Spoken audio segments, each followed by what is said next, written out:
મહિપતસિંહની તમન્ના હતા એ મારે તો 2.5 વર્ષ પહેલા આયા હતા અને એ વખત જ મેં આંખોમાં એમની ચમક જોઈ ત્યારે મને એમ થયું કે આ મોટું નામ કરશે।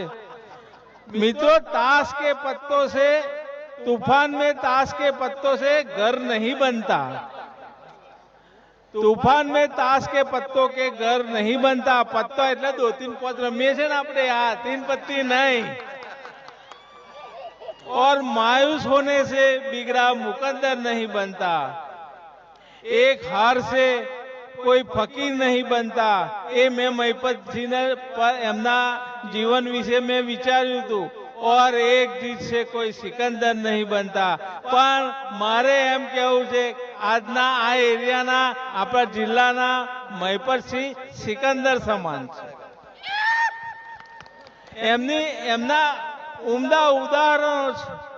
મહિપતસિંહ कहता અને અમે વાતો करता, बुलंदियों के छूने की तमन्ना रखते हैं महिपतसिंह, बुलंदियों को छूने की तमन्ना रखते हैं।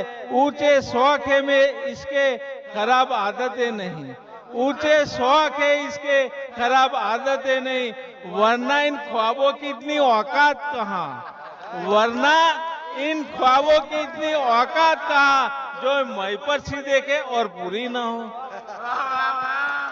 खूब खूब खूब धन्यवाद। આટલું મોટું તમે આયોજન કર્યું અને તમને જોઈને તમારી પ્રગતિ જોઈને હું મારા સમાજમાં મારા અમુક ભાઈબંધોને કહું છું જો શીખો આવું કંઈક કરો। સારું કરે છે એટલે પૈસા આવે છે। કામ આ કોઈ પૈસા બધાના મહેનતના જ આવે છે પણ મહિપતસિંહ પર વિશ્વાસ પોતા અમારા ગામનો જ દાખલો આપું। અમારા ગામના રજનીભાઈ લંડન રહે છે એમ અને એમણે મહિપતસિંહને 4 કરોડ રૂપિયાની જગ્યા આલી, 4 કરોડની। અમે ખેતર જોઈને અમને એમ થાય કે આ રાખી લે આનો વેત પાડીએ, પરંતુ એમણે એ રજનીભાઈ એમના ભાઈઓને ના આપ્યું અને એમને મહિપતસિંહ પર વિશ્વાસ હતો તો આવી સેવા ઉમદા કાર્યમાં એમણે એમની 4 કરોડની જગ્યા મહિપતસિંહને દાન કરી। એ ખૂબ જ મોટી વાત કે આ પ્રસંગે વધુ ન કહેતા